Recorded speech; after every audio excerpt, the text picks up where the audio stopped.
That fresh morning. That fresh morning. Avec Mosley ce matin sur les 104.5. Mosley, bonjour. Bonjour Dafresh, bonjour tout le monde. Bonjour tout le monde, bonjour Gina. Bonjour Mozo. Oui, ça va très bien. Tu appelles Mosley comme Mozo. C'est le diminutif de Mosley. C'est le diminutif de Mosley. C'est moi seulement qui l'appelle Mozo. Personne d'autre ne doit l'appeler Mozo. Ah, c'est son nom du rentrage quand tu veux déjà le rentrer. Non, il y a le nom du rentrage, c'est un autre truc. Et ça découle aussi de Mozo, mais je ne vais pas dire ça ici. Parce que quand j'ai dit ça, après il fait encore la suite. Tu vois, c'est comme la petite toutou, la pétinette, la petite choto. Mosley, on parle de quoi ce matin? Alors je disais tout à l'heure que nous allions parler de l'actualité. L'actualité est évidemment concentrée autour de la dépénalisation de l'homosexualité. Mais vraiment? en grande partie, ce qu'il faut savoir, c'est qu'en réalité, la requête du gouvernement avait été celle de pouvoir modifier le code pénal, qui est la loi numéro 042 du barre 2018, 042/2018, voilà, du 15 juillet 2019, parce que c'est une loi qui avait été mise en place dans l'optique de pouvoir resituer les procédures, mais également donner la capacité aux praticiens de pouvoir mieux interpréter un certain nombre de délits lorsqu'il s'agit des affaires au tribunal. Et là, le gouvernement a estimé qu'il était nécessaire pour l'État, sinon pour la nation gabonaise, de pouvoir retravailler sur ce code pénal qui, à leur sens, il y avait pratiquement plus de 190 alinéas, sinon articles, qui devaient être revus parce qu'il fallait y apporter des amendements, notamment le fameux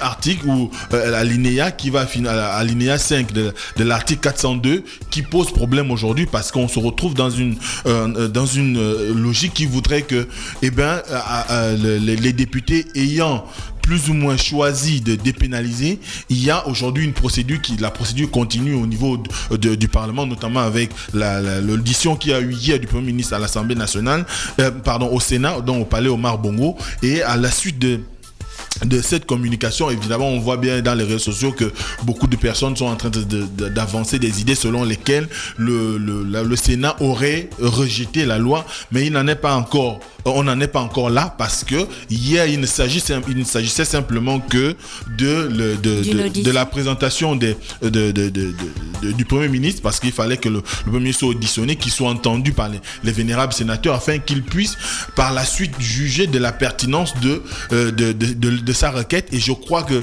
c'est ce qu'on appelle l'exposé des motifs. Et à ce moment-là, ce qui s'est passé hier, c'est que en allant auprès des vénérables sénateurs, le Premier ministre s'est sacrifié à la logique de présenter les 190 articles ou bien encore les 190 amendements qu'il voudrait qu'on apporte sur cette loi. Et le Parlement, notamment le Sénat, lui a reçu la requête, mais a décidé de la porter en examen au niveau de sa commission de loi pour permettre à ce qu'aujourd'hui, demain et certainement d'ici lundi, on puisse passer au vote. Et on n'est pas encore au vote comme le disent certains sur les réseaux sociaux, ou comme on l'entend, on est en train de lire partout. Non, les sénateurs n'ont encore décidé de rien.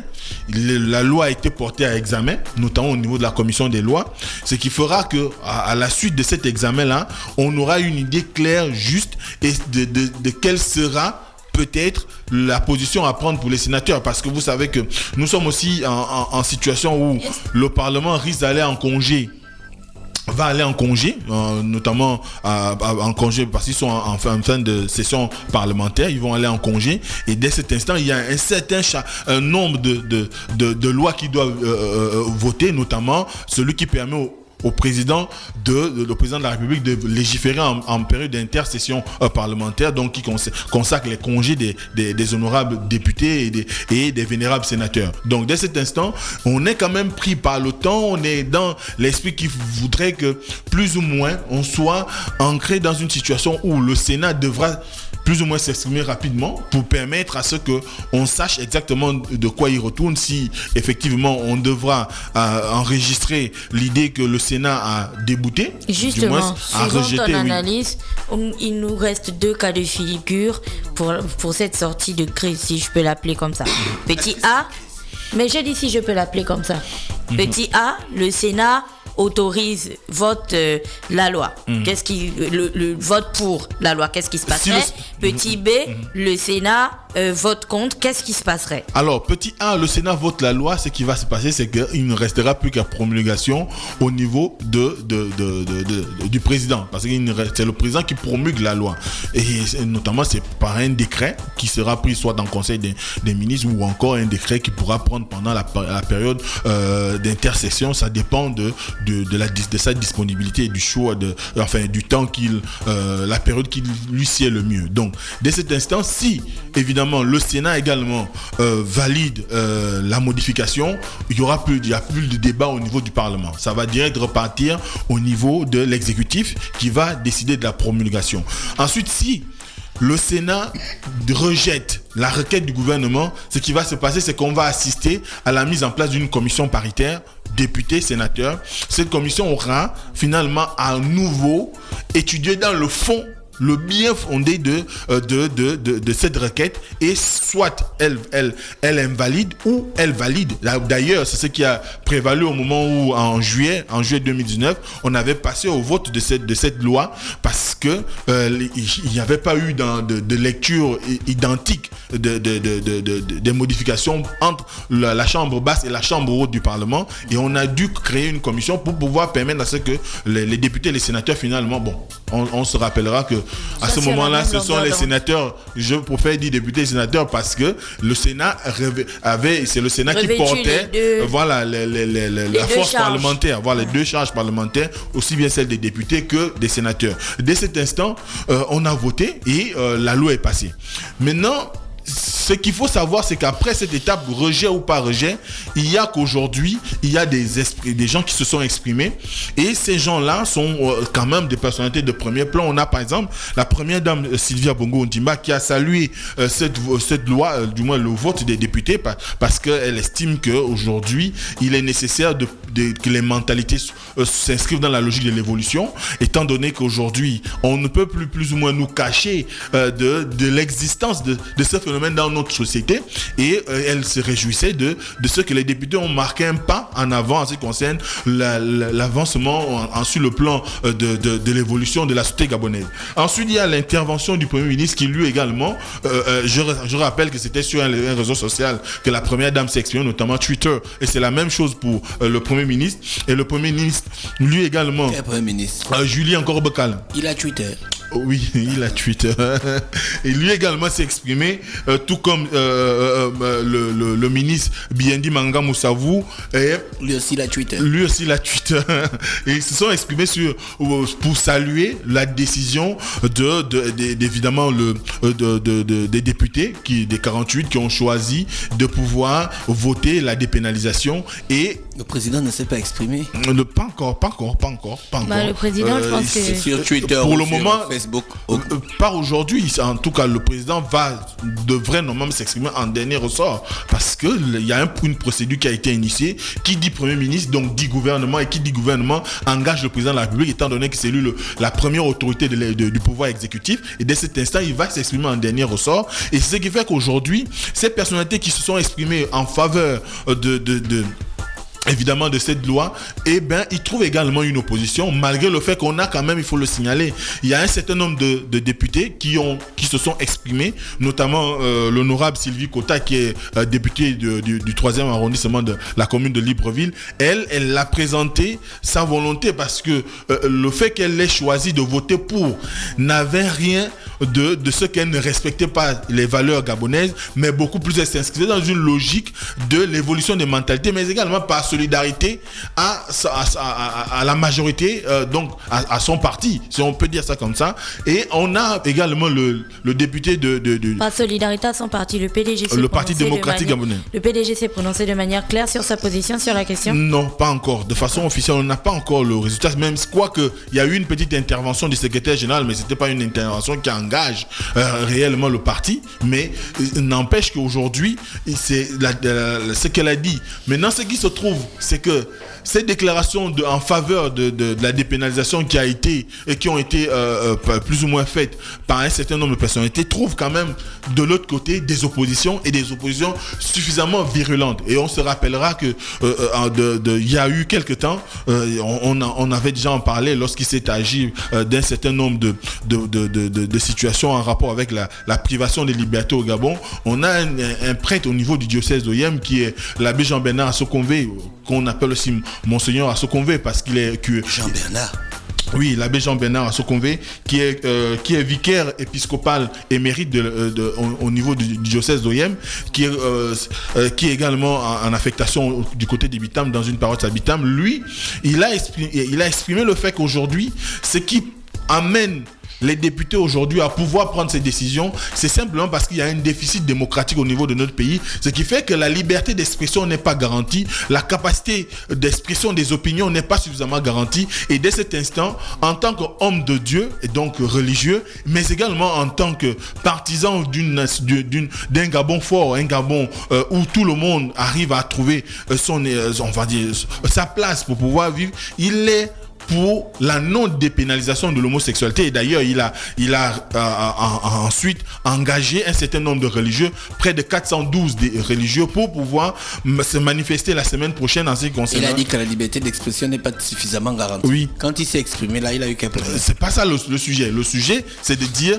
au niveau des députés, il y a quand même il y a des forces obscures qui sont là. Ah, d'accord. Voilà. Ça n'a rien à voir avec le fait que lui prenne la parole, mais ça a à voir avec... Il pense qu'il y a des gens qui ont été influencés dans la liberté de leur expression vis-à-vis du vote de cette loi. Oui, parce qu'ils viennent avec des preuves. Hein. Mais faut pas se manquer des allégations. Certainement qu'on aura la possibilité de le recevoir ici les hommes de Dieu nous fatiguent. Avant de pouvoir organiser leur marche, parce qu'ils ont promis d'organiser une manifestation la semaine prochaine pour pouvoir plus ou moins manifester leur nom. Et dès cet instant, on a au-delà de lui, il y a également le pasteur Piebi, que tout le monde connaît au niveau de la place de Libreville, qui est un pasteur quand même suffisamment de renom en ce qui concerne qui a fait une longue vidéo, les églises, oui, 15 minutes, un peu plus de 15 minutes, qui est une personnalité importante au niveau des églises du réveil charismatique au Gabon. Lui, il n'est pas allé de même ordre parce qu'il a estimé que ce qui se passe actuellement au niveau du gouvernement n'était pas de nature à pouvoir rassurer, n'était pas de nature à pouvoir garantir l'unité autour de l'unité de la population, mais également à un moment particulier où le chef de l'État lui-même a appelé à l'unité des fils et des filles du Gabon en ce qui concerne la lutte contre le coronavirus. Mettre en exergue cette loi, c'est simplement briser plus ou moins cet appel-là, parce qu'il y aura forcément des manifestations. D'ailleurs, on a commencé à enregistrer il y a quelques jours où on a eu même l'arrestation de quatre personnes qui ont été libérées ensuite. J'ai regardé leur point de presse hier. Qui ont été libérées dans la même soirée. Mais simplement, en dehors de ces personnes-là, il y aura forcément d'autres. Comment? Le Gabon, c'est un grand pays démocratique. Hein? Comment ça? Des gars manifestent, on les arrête, on les libère. Non, ils n'ont pas manifesté parce que j'ai regardé leur point de presse hier. Ils ont dit qu'ils ne sont pas venus pour manifester. Ils n'avaient pas de pancarte, ils n'avaient pas de mégaphone ou quoi que ce soit. Ils sont venus avec un courrier, en fait, à les déposer auprès des sénateurs pour leur dire, bien sûr, qu'ils n'étaient pas d'accord avec, comment on appelle ça, une motion de censure, c'est ça?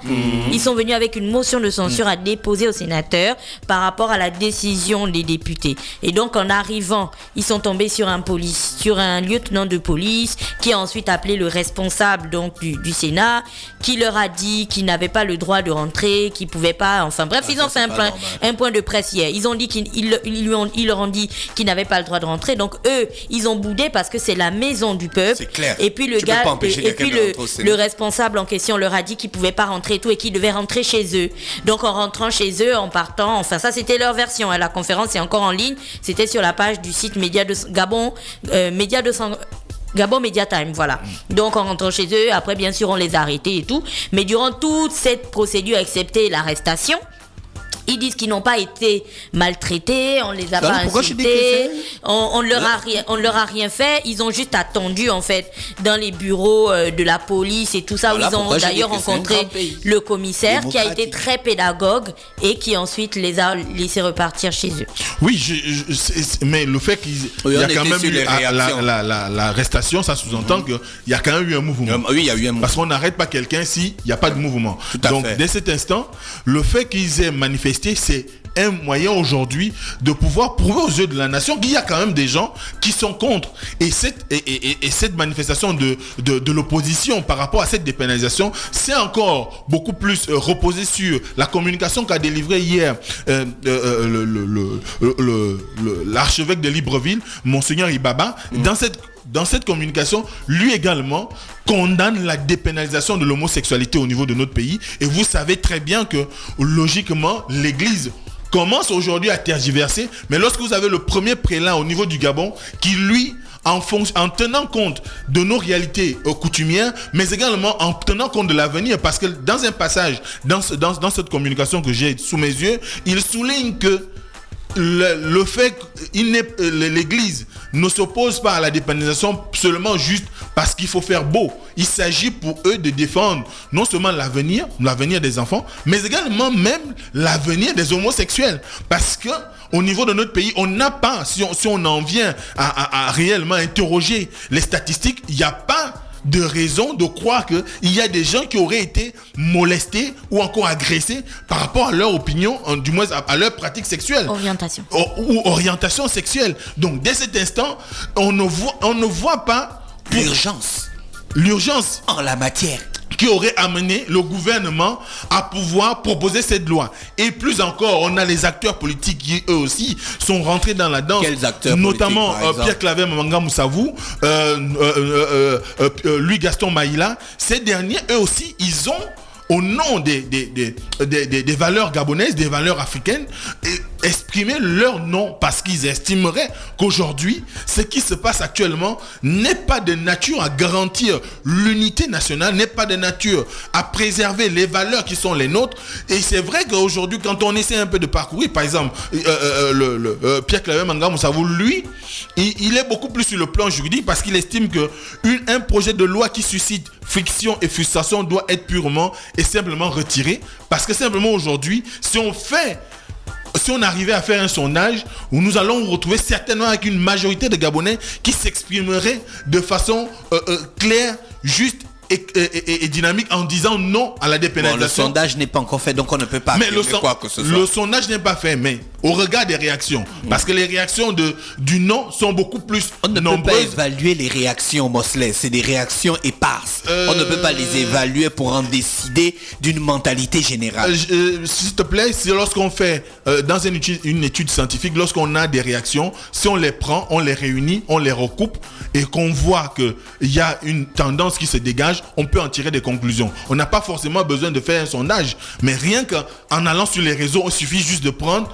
le nombre de personnes qui se dévoilent, le nombre de personnes qui s'expriment sur le sujet, où on prend les pour et les contre. En faisant une étude sérieuse, en faisant des recoupages, on pourra plus clairement dégager la norme, du moins on va dire la majorité ou la minorité en ce qui concerne ce sujet. Mais ce qu'il faut dire encore, c'est que le grand, et c'est la raison de toutes les interventions aujourd'hui, parce qu'il y a deux questions principales qui se dégagent. Et d'ailleurs, ça amène même à poser la définition même de la dépénalisation. Parce que depuis là, on en parle. Mais personne n'a fait monde de pédagogie pour expliquer aux gens à quoi renvoie le terme dépénalisation. Quand on tape, ceux qui ont la possibilité d'aller sur Google, ceux qui ont la possibilité de vérifier, dépénalisation signifie rendre légal. Dépénaliser signifie rendre légaliser. Dépénaliser signifie légaliser. Donc, si dépénalisation signifie rendre légal et que Je ne cherche sur Google.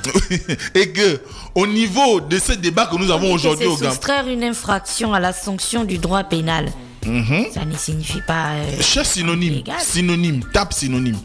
Voilà. Donc, c'est ce que dit les définitions que nous avons la possibilité de consulter aussi bien sur le net ou bien ceux qui ont les dictionnaires à la maison. On va dire sur le net, peut-être qu'on serait allé modifier ça dans la nuit, mais il y a des dictionnaires, des gens qui ont des dictionnaires. Non, ça c'est, on peut être dans la théorie du complot, tu vois. Donc, pour ceux qui veulent bien se rassurer, ils pourraient aller vérifier chez eux en prenant leur dictionnaire pour savoir de quoi ils retournent. Donc la crainte aujourd'hui, premièrement, c'est dans le terme employé qui est la dépénalisation, ce qui sous-entend que quelque part, de façon insidieuse, de façon voilée, de façon plus ou moins masquée, on est en train d'aller vers un chemin de la légalisation de l'homosexualité au Gabon. Parce que ce qui n'est pas puni est accepté ou est permis. Donc dès cet instant, on voit bien que c'est l'objet de la première intégration qui arrive. Donc tu penses qu'il y a un agenda caché? Non, moi je ne suis pas dans les agendas cachés. Je parle de ce qui se passe et ce qui est dit. Qui a dit? Je relaisse l'information qui est dite ici. Et en plus, quand on va plus loin, on se rend bien compte que l'autre interrogation qui vient, c'est celle de savoir quelle était, tu l'as dit tout à l'heure, l'urgence pour que le gouvernement puisse passer à la modification du code pénal. Non, tu as parlé de l'urgence. Tu l'as évoqué. Donc, l'urgence aujourd'hui, parce que beaucoup de personnes, au regard de l'agenda qui est celui du Gabon en ce moment, avec les problèmes liés à la Covid-19, comme disent beaucoup, les problèmes de société qui ne sont pas réglés, notamment la question du logement, la question de l'adduction d'eau, l'électricité, les questions infrastructurelles, la route, la collecte des ordures, les détournements de fonds publics. Les détournements de fonds publics, on a comme l'impression aujourd'hui que Mamba s'est essoufflé.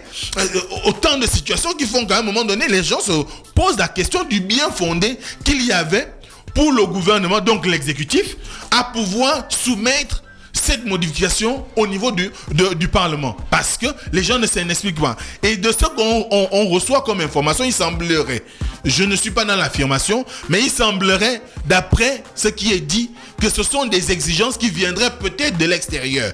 Parce que le Gabon aujourd'hui est dans une situation budgétaire qui fait qu'on est beaucoup plus enclin. Ça c'est une information qui te vient d'où? Ça c'est les ragots, ça. Non, c'est pas des ragots. C'est des ragots. Bon, donc tu affirmes? C'est vrai. Je n'affirme pas.